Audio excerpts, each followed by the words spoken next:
Welcome back to another North Carolina Tar Heels basketball recruiting podcast here on TarHeelIllustrated.com. And if you're watching us on our growing YouTube channel, that is called Tar Heel Illustrated. I'm THI publisher Andrew Jones, and joining me is our director of basketball recruiting, longtime AAU college and high school coach, Mr. David Sisk. We are going to talk about the G.G. Jackson situation. He committed to North Carolina back in late April. And there's been all kinds of stuff swirling around in the form of reports and even more behind the scenes. We're going to dive into that here in just a minute. But before we do, very quickly, you could have been caught up on the GG situation for the most part if you were a member of THI. And it's only $8.33 a month, which is less than the price of a movie ticket. So if you go to the movies to get entertainment, you're in and out in 2.5 hours, you got to buy popcorn and all the other junk. For THI, it's less than the price of a movie ticket. You get a whole month's worth, and you would have been following David's reporting behind the scenes on our message boards all along about this.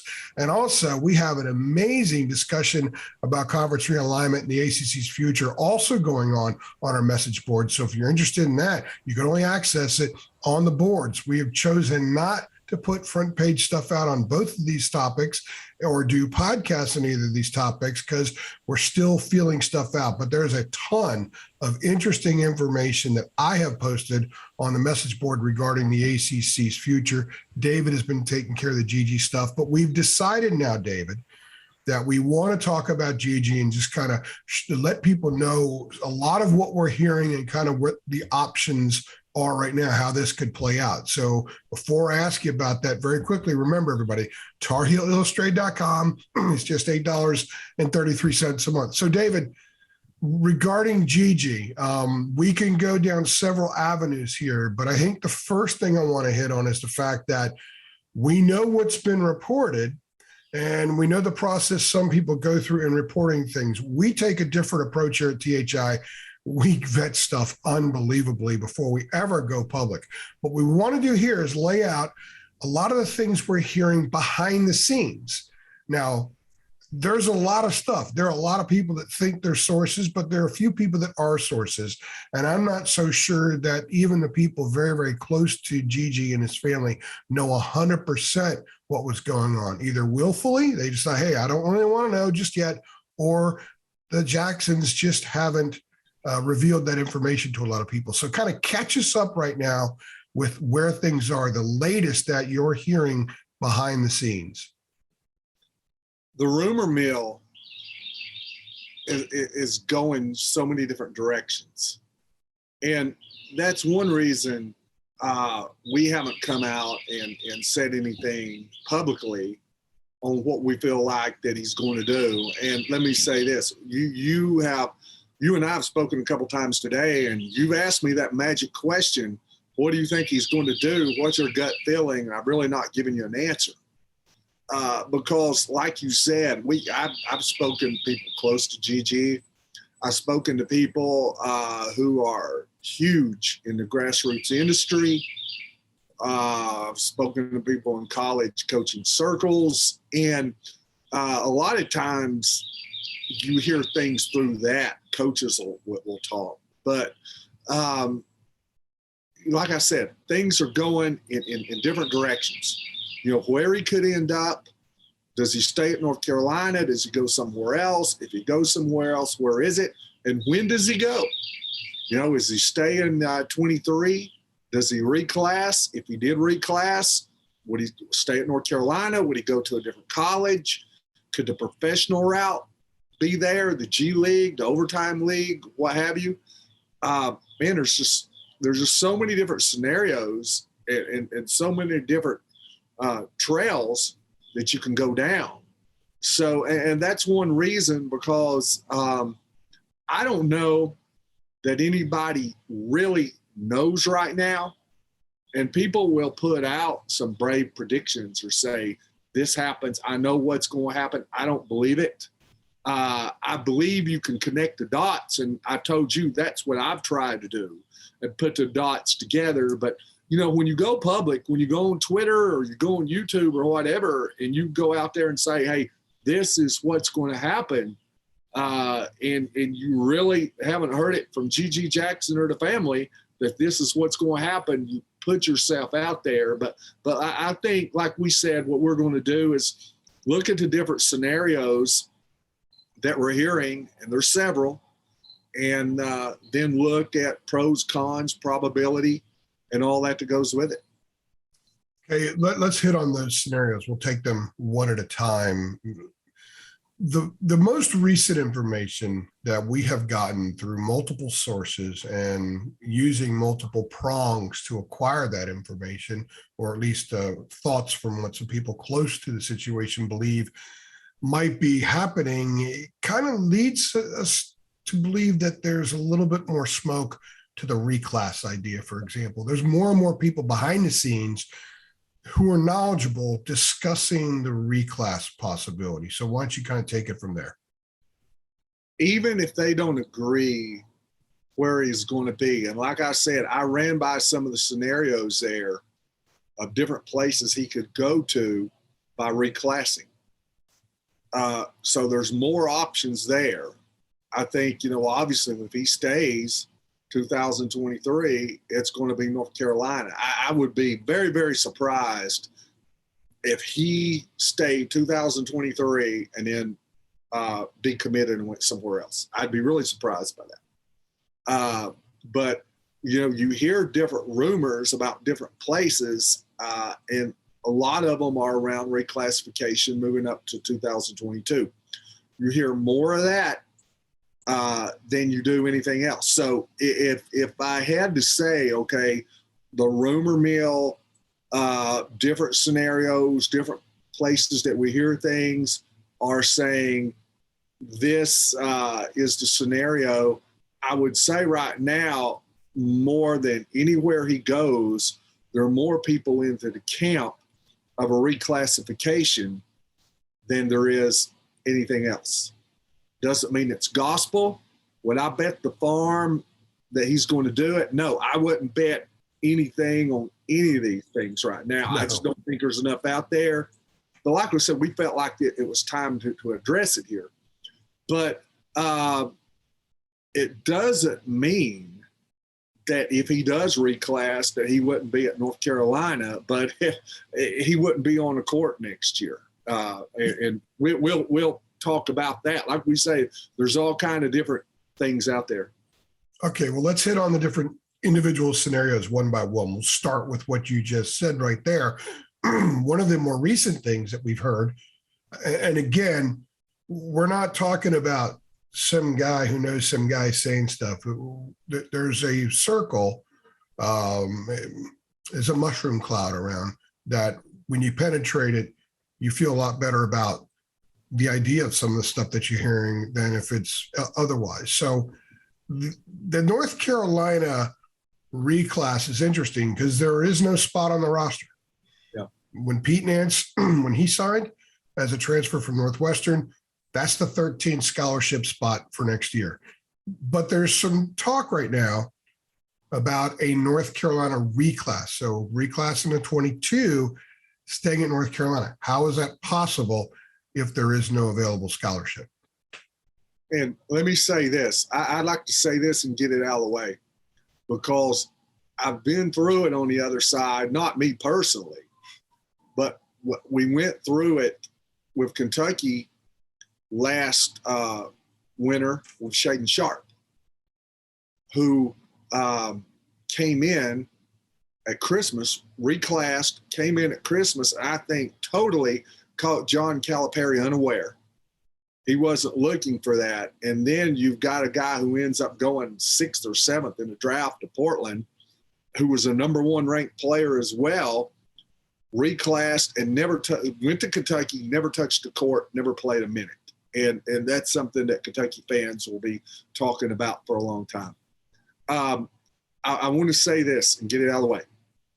I would rather, and this is not a knock on G.G. Jackson, I'll say it, I would rather have Pete Nance next year for North Carolina, a 22, 23-year-old Pete Nance who's played 4 years and been very effective in the Big Ten, who has that under his belt, he's mature, he's a man, than any player in the 2023 class who would move up and is going to supposed to be a senior in high school. I don't care how. I agree 100%. Have minutes. So if he does reclass to 2022, people don't need to look at this and say, man, why did they take Nance? They blew it here. No, there's just really nothing you can do about it.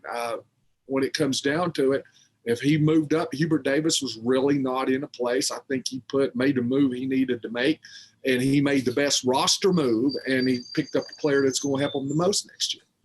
And let me throw this in there too, just to clarify. A lot of people are thinking that, especially now that all kinds of crap's being thrown out there, that Hubert waited on Gigi to see if he was going to reclass and then settled for Nance. They were waiting more on Nance and that door to open up with Nance. He had a decision he had to make. So that was about Nance. It wasn't about waiting for Gigi. Yeah. And, I spoke with someone who was familiar with the high school part of it on what he would do, Gigi would do, where he would go to high school. And I said, who are the big time competitors in high school to get Gigi Jackson next year? It would be Ridgeview, you would think, Oak Hill, some other ones out there. Now we've heard that maybe if he stays, his dad actually told Paul Biancardi of ESPN, this was on ESPN last week, that he's talking about Oak Hill, Prolific Prep in California, and I think maybe Legacy Prep in South Carolina. I know that the other one was in South Carolina. Correct me if I'm wrong. It may not be Legacy. But anyway, that those were the options that they were looking at as far as that goes. But when I asked somebody a few weeks back, what are the options? And he said, and this was before Pete Nance had committed to North Carolina, and he said, North Carolina. So they still weren't convinced that a reclassification wasn't out of the question. But, like I said, you just can't wait forever. If you're Hubert Davis, you've got to make your move. But what a rumor that we've heard is that he could possibly come to North Carolina, reclass, and redshirt, kind of like what Shaden Sharp did. Kind of like, North Carolina had this happen last year, a reclass, and then Will Shaver. Yeah, Will Shaver. Now, let me say this. If Will Shaver had been a top 5 player and reclassed and came in and redshirted at North Carolina for a year and never played and then went on to the NBA draft, you never hear the end of it from North Carolina fans, and rightfully so. That's something now, and it could be a totally different podcast, the elephant in the room. I think you're going to see more of it. We've seen more of it in the last year or so, but that's going to be kids. And I'm not saying this is Gigi. I'm not putting it to him, but I think we saw it with Shaden Sharp. You're going to see kids who are very highly ranked reclassify at the last minute, go to a college. The college coach is really not in a position to say no. That kid, that the roster's full, or he's really not made preparations, and this may happen at Christmas even. But you're going to see that kids come in, and what happens? They kind of dangle that carrot that they could play. The NIL comes from boosters and from other entities. The player never plays. He collects NIL, and then he goes to the draft. So he's come into a school. He's probably made tens, if not hundreds of thousands of dollars, and he never plays a second. I think this is something that you're going to see more and more in basketball as we go forward from the very top recruits. And I'll say this. You can ask Kentucky fans about James Wiseman, about Shaden Sharp. You're here with this one, that you're going to see colleges, when you go after that number 1 player and you get somebody that's ranked that highly, you're never out of the woods. They could go pro, they could move up, there's so many different things they could do because everybody wants them. So that's part of the game when you get a player like this. You're never safe. And in Gigi's case, there's an added prong to it that we'll discuss in a few minutes. Very quickly, I asked Hubert Davis a few weeks ago about Will Shaver and about how Will had come along and the whole process of bringing him in the middle of the season, or right before January, I guess is when he arrived. And he said he'd never do that again. Now, that's bringing a kid in midstream. That was him arriving. Everyone else was in middle of the season mode. And it was a challenge for the staff, and it was a challenge for Will. He didn't say anything about bringing a kid in August and having him go through the process where he works out with the team. He gets consistent coaching for a full season by the staff and is never in position to play. Although as a walk-on, theoretically, did he go into detail on the reasons, Andrew? Did he go? Well, he did. He just basically said he was too far behind, and the team was at different levels of drill work, of teamwork, of game. They were in the middle of the season. They were in sort of a routine of game mode, when to pull back, when to go forward. You have a kid who's there just to work on his game. He's always wanting to go forward at full speed.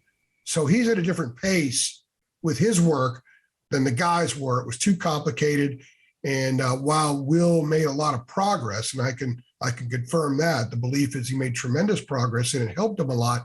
I think it was too much of a stress, too challenging to the staff to have this whole group going this way and this guy over here going that way. And I would imagine Calipari dealt with the same thing with Shaden Sharp. So, however, who's to say a guy doesn't come in, if he's a walk-on and he's paying his own way, theoretically he could still play. Well, Carolina's got a pretty good history of walk-ons helping them out in basketball. I could throw Julius Peppers and Ronald Curry because they were a scholarship in another sport, but they were technically walk-ons. Brad Frederick, who's an assistant, was like the 8th man in 1997. He was a walk-on. Pierce Landry was the 7th man in 1995 as a walk-on. So there is the walk-ons can help in basketball as well, but we don't want to go down that path. I'm just saying that it would be an interesting thing whether they would just work with them all year in a full red shirt or actually use them in some capacity. One of the other options here, if you will, David, would be to reclass and go somewhere else. Obviously, South Carolina has been mentioned a lot. There are people with their crystal balls, which I'm not a big fan of. I want to ask you something about and a lot of the people that do crystal balls, by the way, are just following others, to be clear. And there are a few other options, something that you brought up earlier today that I hadn't even heard at all until today. So go ahead and run with it. Well, I want to ask you this first. You're in a better position. You're more experienced with this from all your years in journalism. If I was watching Colin Cowherd or Paul Feinbaum or somebody like that, and let's say you get in, especially let's say Colin Cowherd. So you get in to Kevin. Let's say it's Kevin Durant, and it comes up, hey, I want to go to Phoenix. It comes out, well, he would like to do that. Well, the first thing Colin Cowherd would ask is who leaked it, why, which is usually the agent, and why was it leaked? Yeah. There's always, and I heard Paul Feinbaum say last week, and I can't remember what, but there was something about a leak. And he said, it may have been a conference realignment, but he said, every time there's a leak, there's an agenda. There's just not a leak for leak's sake. There's something behind it. So my question would be, when South Carolina and all that comes up, did it get leaked by the staff at South Carolina or a staff somewhere else? And we've looked at the scenarios. Did you leak it out and it gives you some momentum, or maybe you leak it out and you feel like, hey, let's do that and let's watch the North Carolina fans turn on Gigi and push him toward us? I don't know. We've ran these scenarios by, but there was a leak somewhere. And, if it comes from coaching staffs or somebody, what are the reasons? Is this something that makes sense, or is that something? Always an agenda. Unless you have such a strong relationship with an assistant coach, usually head coaches, you don't really want to go the route of head coaches, but an assistant coaches, you have a strong relationship to where there's a proven track record with stuff. But still, I'll tell you this much. when I've had coaches reach out to me with information, I've never reported it just based on what one coach tells me. Yeah. To me, that's currency I can take to other potential sources and tell them what I'm hearing to get something confirmed, because there's an agenda. Because in the end, they don't care about the media. Most of them don't like the media. We're a necessary evil. So if you have an agenda and you know that there's someone in the media that can float your agenda out there, float something out there to help your cause or to test the wind, so to speak, there are plenty of people in this industry that will run with it. And we're not suggesting anything, but that is the case. For me personally, I'm going to vet it. I have a 3-source rule on almost everything. And on something like this, I would need at least 3 sources, which is one reason we haven't run anything on the front page. We have a lot of sources saying different things, sources that are pretty good, but sources often with information can lead you to other sources. And that's sort of the process you go through in trying to get something confirmed. One guy who's great says something, it doesn't mean. We got something this morning that the history with this source is 100%. The source has never been wrong. And we heard something this morning, which is part of what prompted this podcast. And what's the first thing I told you? And the first thing I said to someone else on our staff, we've got to get it vetted. I told you, there's a couple calls you got to make. We have to find out. We need 3 on board on something like this before we could ever report it. And that's with someone who has a long history with THI of being 100% correct on football and basketball stuff, on both. So, coaches do this. Now that NIL is a thing, agents will do it even more in college sports, and it's going to be a very difficult thing for a lot of people to have to kind of weigh when you get things floated to you. I'm just going to stay consistent. The world around me is changing, David, but my approach to journalism and how we vet information isn't going to change, because I think that's the most rock solid way to do it. And the fact that we've never had to run a retraction kind of validates that approach. And this may be more of a podcast on gathering sources 101, but I'll go back, like, for example, at another another coaching staff, and I've worked several sites for rivals, and dealt with several different coaching staffs at different colleges, not just the 2 that I'm doing now. But I learned quickly into this, and I never jumped. I was side of caution here. It worked out well. But I learned with the coaching staff, there was a coach, an assistant coach, who would give me all kinds of information, but I learned quickly he never thought they were going to lose a recruit. So, if you want everything he said, they'd have 350 players on their basketball roster. So I had reported a player was not coming to this school, and I put it on the message board. Well, I get a call next morning. The only time he'd ever called me. He called me twice. And the first time he called me, he said, where did you get your information that said this player wouldn't come here? And I told him. And this had actually been with a family for a whole week, and they had never mentioned his school, mentioned several others. And he said, I just want to let you know that your source is wrong. And I said, well, would you want to give me a statement? I'll be happy to run with it. He said, no, we're good. He said, I just want to let you know that the source is wrong. We're going to get him. Well, guess what? They didn't get him. Yeah. And the second time I heard from him was over a player who was transferring out of the ACC, who was an all-ACC player that was going to transfer.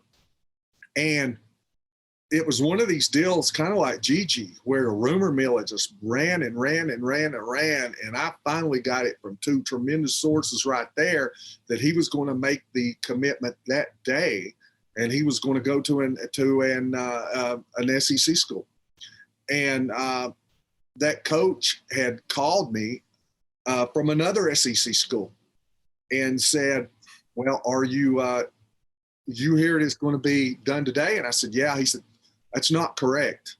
And he only called me twice. And he said, we're going to get that kid, but he's not going to commit today. Well, guess what? He did commit today to that other school. So both times he told me he was wrong. And I never heard back from him, never texted him back, never said, hey, I thought you said this was going to happen. I never burned bridges, never did that. But you've got to learn that just because a coach tells you something, that doesn't mean, like you said, it's going to be correct. Because I've come out to find that most coaches think they're going to get every player.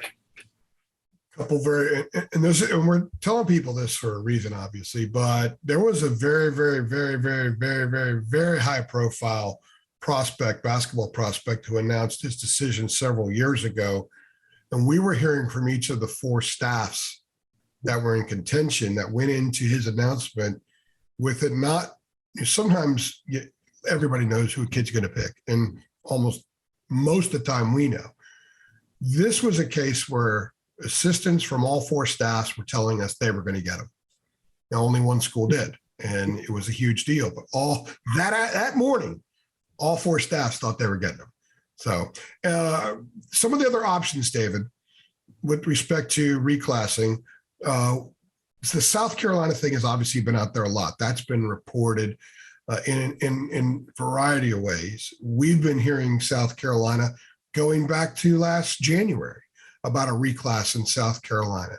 So take us down the South Carolina reclass path, where it was and where it is, and just kind of go from there with that. We'll see what. South Carolina is the one that you hear mostly, and I think that came from, from Twitter, from some people in grassroots industry kind of going public with that. And let me say this: the rumors, and I've said this on the board in Four Corners, that this wasn't created by anybody. The buzz had been out there when it did go public on Twitter and South Carolina's name came up. It was really the first time I'd heard it that directly. And I talked to one or two people who are as respected as they come in grassroots circles. And they said, yes, it's out there, but it's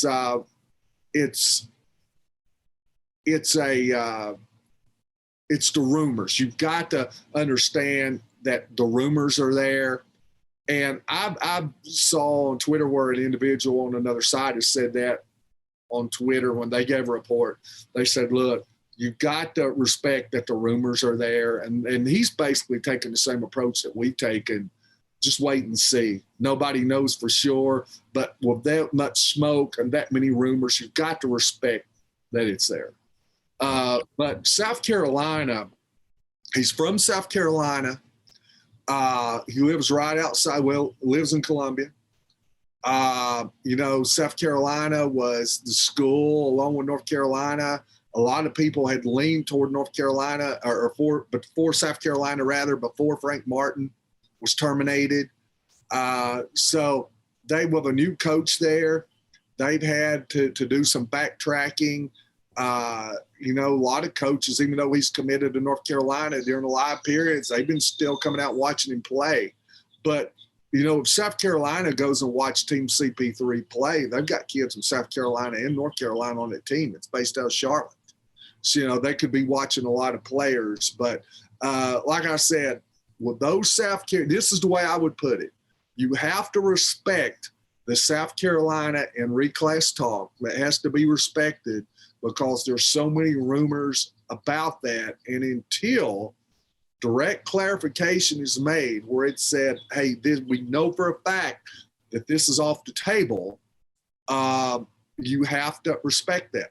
We have heard through back channels that other players and that maybe their kids have said, hey, we've heard that he's going to reclass and go to South Carolina. That keeps that rumor mill going. And like I said, there are rumors out there from a lot of different directions that say South Carolina, and people have heard this. And I know someone who knows someone that said this. But like I said, nothing yet that I'm going to mortgage the house on. But there's enough there that you have to respect it. Well, and to add one more layer to it, we were hearing the South Carolina stuff in a reclass before he committed. There were his immediate camp, until recently, based on what we've learned here in the last very short period of time, wasn't always on the same page, or maybe wasn't ever on the same page. Part of the camp was very strong with South Carolina and reclassing before Frank Martin, but even after Frank Martin was let go, because get in there, quick trip to the NBA, get to the NBA a little bit quicker, get some NIL cash, a new staff in there. You know, we've heard all kinds of rumors about NIL packages and whatnot, but the camp, the importance here, and one of the reasons that there's a lot more stuff out there with Gigi than maybe some other kids, is because a lot of people in the know, in the grassroots part of the industry, are well aware of the division within the camp. And perhaps that division is no longer now. So if the division is no longer, then that leads us to believe that whatever is going to eventually happen will come out more sooner rather than later, I would think. And if I had to lean a certain way, and I know right now I've been totally non-committal, but if I had to lean a certain way, I had an individual tell me before we came on here that this individual felt like that the family and the inner circle were in agreement now. We're totally in agreement.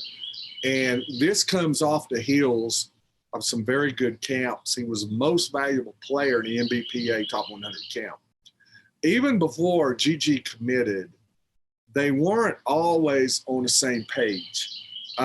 Gigi would come out and say, I want to do this quickly. I'm going to commit. I'm going to announce, like, as soon as the high school season's over, I'm going to do it, like, within days.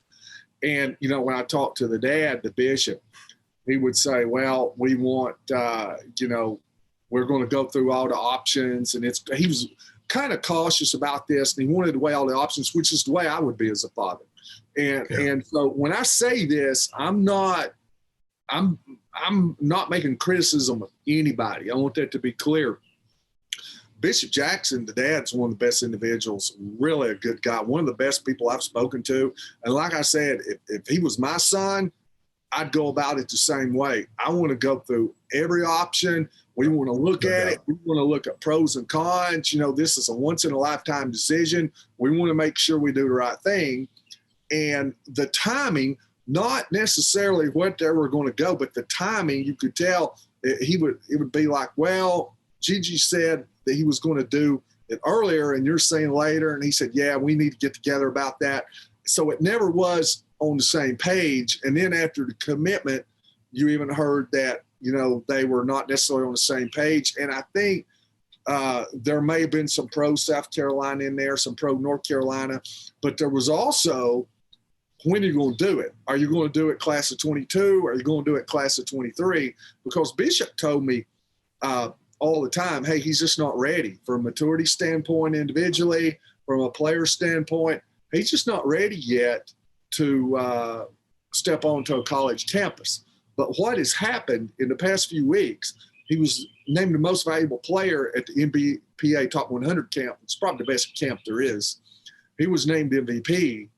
And I think since then, maybe they've stepped back and they say, he's probably a little bit farther along than what we thought. He's in here with all these players and he was the best player there. We think he is ready. I'm not saying that's necessarily the case. I've been told they're in agreement, but it was a little suspicious, I guess is the word, that as soon as he was named NBPA Top 100 MVP, all these reclassification rumors revamped again. So to me, it seems like they're tied together. And when I hear, after the camp, there's clarification, if I had to lean one way, I would say it makes more sense that they would come together like a glove, fit like a glove on, yes, he's ready to move up, rather than, no, he's just not coming along. Winning an MVP of that camp's a big deal. And to clarify, the camp was not all in agreement the day he committed to North Carolina. So there were parts of the camp that didn't want that. And that's also been the part of the camp that's been pushing for a reclass for a while, which, again, you read the tea leaves, it kind of suggests a few things. two other options I want you to discuss as well. I'm going to throw them both at you right now, and you go whichever direction, whichever order you want. One, there's still the option open to maybe do something professionally and just skip everything altogether and go play and make a little bit of money. The other one, I'll let you decide whether you want to throw that school's name, and there's something that you heard earlier today. You could choose whether to or not, but there's another school in the SEC that we talked about earlier as well. Well, I'm just going to nix that one. I believe that one was just more of a coincidence. The reason I threw that one in there, because that's an example. And I didn't know you were going to say that. We didn't plan this out in that direction. That's an example, David, of the stuff that's being thrown out there even today. You guys would be amazed at the volume of crazy that we hear about. And then the volume of, let me think about that for a minute. But so I put it in there because anybody that's hearing anything else, you probably need to squint at it. Well, yeah. And I'll just say this, you got to be careful if your last name's Jackson on if you go somewhere, what kind of shirt you're wearing, because people just take that and run. I would have to be careful a lot of times on these podcasts, not only, you don't want to break out. The last thing I'd want to do is break out a royal blue shirt and there's well, he's a Duke fan. Or, let's say if he came on, let's say he went to South Carolina and then we did a podcast on it and I'm wearing a black and maroon or whatever it is that they wear. Well, I don't know what that off red is, but whatever that color is, you've got to be careful because like I said, people are just they'll look for anything to run on it. So you've got to be careful. So like I said, I just look at things like that more as a coincidence. But the professional routes, and I think one thing in today's day and age, North Carolina, it's been a while since they've signed. You'd have to go back to Cole Anthony. They've got a top 5, top 10 player. But you're looking at this in every top player, 5-star player now in today's game. It's not like it was a few years ago where you could go to a school, your only other option was to decommit and go somewhere else. You're looking at reclassifications, you're looking at the pro route now. There's so many more options that they didn't have just a few years ago. So any player who is in that 5-star caliber, it doesn't have to be the number 1 ranked player in the country. It could be guy that's ranked number 20. For the most part, you're always going to be looking at the professional route. That's always going to be rumored there. The G League would love to have it. The Overtime Elite League would love to have him. That way you can go right in, make money right off the bat, and then position yourself for the draft in 2023. Obviously, that's what Matas Bazelis just did. Now, there's so much more money with NIL in the colleges that I think it's made that route tougher. It made the route tougher for them being the G League. Because now you can make money at Kentucky, North Carolina, Duke, Kansas, somewhere like that G League can't match. And I think we're seeing that with certain players. G.G. Jackson probably could be that certain kind of player. I would think that he would probably make more in NIL than he would make in the G League. I may be wrong. But that's something, like I said, when you get a top player, that's as a fan base, that's something now that you're going to have to deal with. I hear about players all the time, and I basically got my ear to the ground with every player in the top 30 or top 40. And even players that are already committed, I'll talk to certain individuals and you'll hear them, well, are they going to recruit another player to the same position? Why are they recruiting this player? Well, they may need it as a fallback just in case the player that's already committed opts out and goes G League. So that's always there. And you go to any of these tournaments, an EYBL and Adidas or any of them, It used to be Rod Strickland. I don't know who's over it now, but I sat with Rod Strickland 2 or 3 games and watched Trey Johnson, watched Bazelis, watched some others, sat right there beside him, and we talked. So, they're there. Just an advantage they've got, they don't have to go during the live period. They can go anytime they want to. So they're there watching kids, and they know every kid that's good enough to play there, and they recruit them just like Hubert Davis would. So in closing, what would you advise? How would you advise Carolina fans to sort of process what we've discussed and the array of stuff that's out there? And there's a lot of stuff that's out there. And one of the things that you'll find on social media and the non-credentialed blogosphere is a lot of people like to just follow. Oh, something's out there. I've had some people reach out to me the last few days to ask about the Gigi situation. And they were sort of taking the approach, and they're in the media, and they were sort of taking the approach, well, gosh, so many people are saying this and that. There must be something to it. And I've always shied away from that. I use, like you said, rumors, you got to check rumors. You got to check what other things are being reported. But if you were to advise UNC fans based on all the stuff that's going on, everything that we've talked about here, what you need to be cautious about and what you can maybe find a little bit more credible, how would you advise them to proceed forward? If I went on with Stephen A. Smith or somebody on ESPN, and they brought me on and they said, all right, tell me about this. I said, I don't know enough. I don't want to, I don't know yet. I never get invited back on. In today's day and age, they want somebody to have a firm 100% opinion yesterday, because they want to just stir the pot.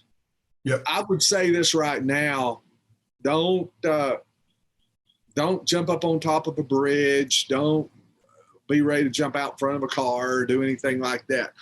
North Carolina's fine. And either way, the best case scenario for North Carolina would be that he stays, for a North Carolina fan, would that be that he stays 2023 and comes to North Carolina. That's what we're all hoping for. But the first thing is going to be the reclassification. I would not be surprised if an announcement comes on if he does reclassify. Big caveat there.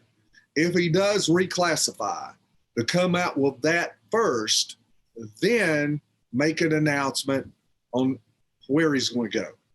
Get the when out of the way, do the where last, build up the crowd,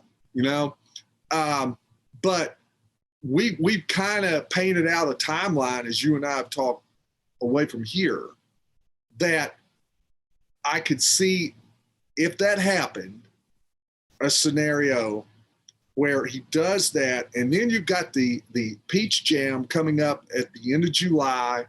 You'll have Ben Cardi and the rest of those guys there, and it's nationally televised. I think Justin Edwards is going to do it during Peach Jam. You're going to have some others. I wouldn't be surprised if Ronald Holland, DJ Wagner, Aaron Bradshaw, a lot of these guys do not do it on national TV under the bright lights on ESPN from North Augusta, South Carolina, during the Peach Jam. Happens every year. To me, that is the thing that makes sense. But just as well, he could come out beforehand and say, look, I've already said it. I'm staying put. I'm going to go back to high school. May announce where he's going to go to high school, because those options are still out there. And then say, hey, I'm going to go to North Carolina, in 2023.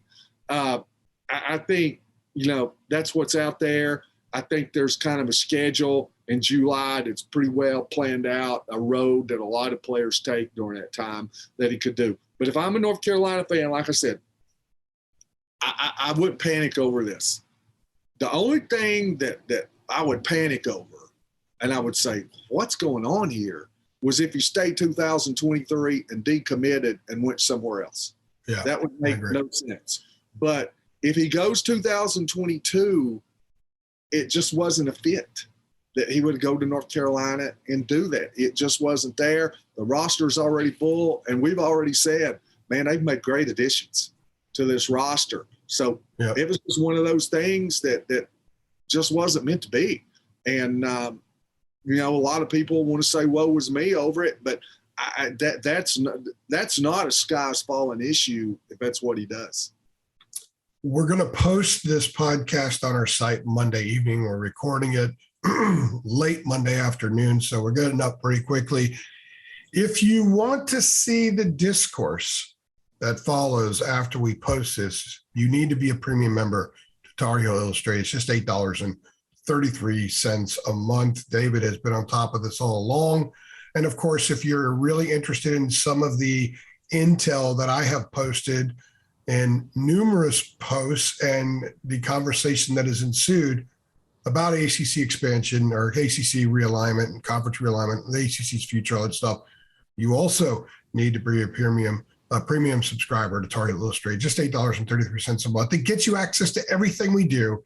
And you should know that wherever the Tar Heels go, we go. And it's just $8.33, and you could be a UNC Tar Heel insider as well. That's the latest on Gigi. There will be more to come for sure.